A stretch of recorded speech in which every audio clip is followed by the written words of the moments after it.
I'm tired of this performance going viral because it's literally so cursed. Everyone will pretend to be about peace, love, and even God, and they will be some of the most evil people that you will ever meet.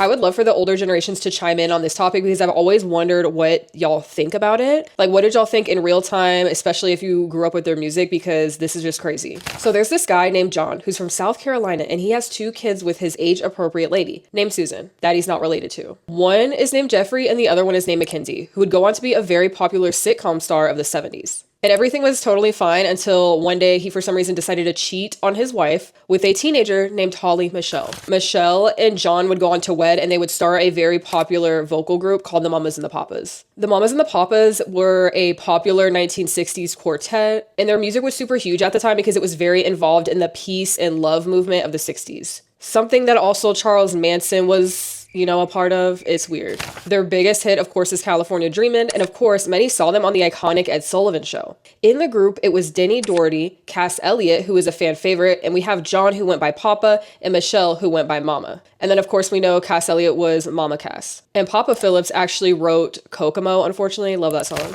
Anyway, time goes by, and Michelle and John have a child named China. Y'all know her from the Nepo Baby music group Wilson Phillips, or maybe perhaps you know her as being Billy Baldwin's wife, but she's so much more than that. John unfortunately keeps spreading his seed as the decades go on and has another child after his divorce with Michelle, and this would be with his 3rd wife. The child's name is Bijou Phillips. Most people know her nowadays for being Danny Masterson's wife, who actually backed him up, completely defended him during his very high-profile trial, and also the mother of his child, who supported him throughout the whole thing. But before that, she was an Almost Famous, and she was also a model. Both of her parents were not taking care of her, and so she was put into foster care and I believe placed with an aunt. But also, John Phillips didn't have any rules for his kids growing up, of course, because that's a part of the hippie movement, whatever. And also, he was always on rugs. So if you combine the fact that John was always on rugs and he's also a deadbeat, it was a very dangerous situation for those kids to be in, to say the least.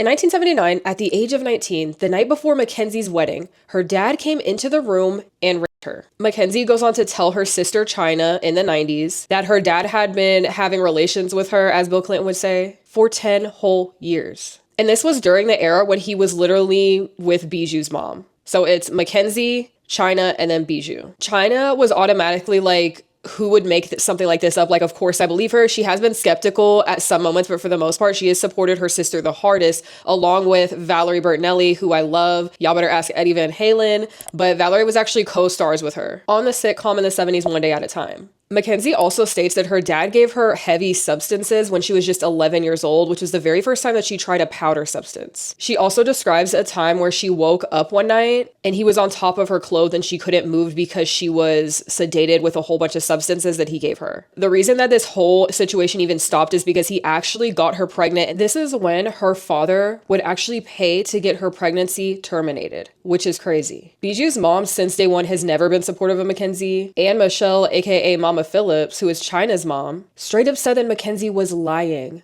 In 2001, John Phillips would pass away at age 65. In 2009, Mackenzie releases her book that has her story in it, and she does an interview with Oprah. This story was massively huge and caused a lot of emotion between all audiences all across the board. People were either very furious with her and skeptical, or with some people, they gave her so much support. But it was mostly people mad. People were not as understanding of the topic of family members together. But especially this, people were very rude and evil back then. When she releases her book, she goes on the Oprah show and she talks about multiple examples that she catches her father afterwards. And she kind of puts the pieces together of what has happened to her. Lisa from America's Next Top Model was actually in treatment facilities with her. And so she also backed her up publicly, which again was super rare at the time. Bijou, her little sister, says she asked around people that were around at that time and then she doesn't believe her sister. Bijou would also defend her husband, who is a R-word, Danny Masterson, and she was very aggressive in the 2000s and has harassed multiple people back then. Denny Doherty, John's coworker from the Mamas and the Papas,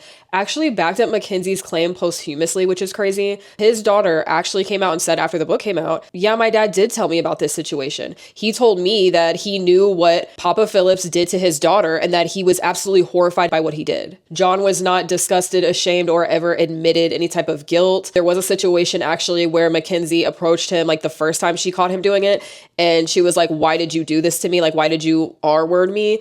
And he was like, R-word, we were making love. And it's just what dad says that to their daughter? What dad says that to their daughter? Mackenzie now says that she didn't do her due diligence to herself when she actually released this book. She goes on to say that she should have mentally prepared herself for losing her entire family. She goes on to say to Oprah Winfrey years later, "I just thought that everyone was going to still continue to love me and my family. I didn't think that my family would turn their back on me. I thought that the truth would be enough." She was absolutely stunned when her family was like cutting her off and dropping her essentially. Like, how sad is that a daughter has to prepare herself to lose her whole family over something she did not do? And the kids still talk about John to this day as like a hero, a musical genius, like it's disgusting. Mackenzie goes on to say that her mom and her son are still in her life, which she's really grateful for.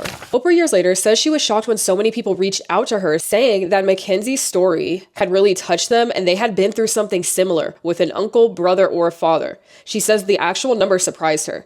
The number of people who could and did reach out and say, "I've also been living this secret." The number of people is what surprised me. I think it was about 2 years ago, China actually had Mackenzie on her YouTube channel so they can just talk about anything about being sisters. I mean, they are one of the most like famous families in America. And so their relationship with each other has always been very much speculated. Mackenzie says to China on China's YouTube channel that she has forgiveness in her heart and that it's very complicated. And then forgiveness is for her and not her father. She basically doesn't want to hold on to the anger and resentment anymore. And she wants to move on while also acknowledging that that is a part of her life story. But she goes on to say that people online have dragged her for it. And that's another thing that really irritates me is like when a victim comes out, everyone wants to have a perfect victim. And they think that, first of all, when she came out with her book, a lot of people said that she was not telling the truth. So not only is it that people are calling you a liar, but now when you're trying to like get over that and like let go and move on and like really just have a therapeutic experience regarding the horrible things you went through, now everyone is still being nasty towards Mackenzie. So it's a lose-lose situation for her.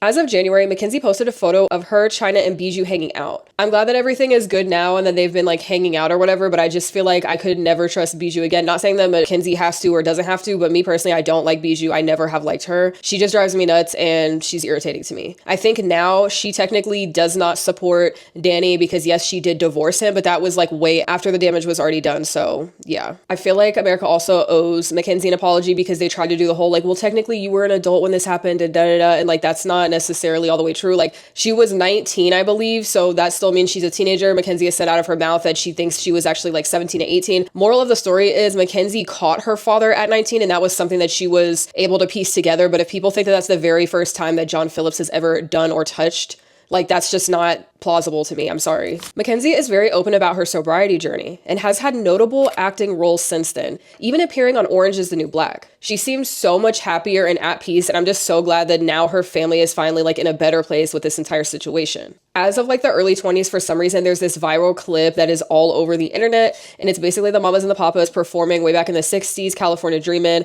but they have Mama Phillips like eating a banana while she's lip syncing or whatever, and people are like, she's so iconic, and I'm just like, people call anything iconic these days. She's literally just an apologist who didn't feel like doing her work that day, just like everybody when they go to work, sometimes you don't feel like doing your work. It's just so annoying. I feel like that song sounds so creepy to me, and I'm just over the whole like fake 60s like hippie thing. There are actually some really nice people that are into the hippie movement of the 60s, but the Mamas and the Papas are not any of them. Of course, I'm not talking about the other members of this group, but it's just like Michelle and John. I can't get with that. I definitely believe Mackenzie, and I feel like she should have gotten way more positivity. If she would have told her story like after Me Too, it would have gotten so much more like praise. But I think for 2009, it was very jaw-dropping for that time, but that's no excuse for people to be nasty and mean to her. Let me know what y'all think in the comments below.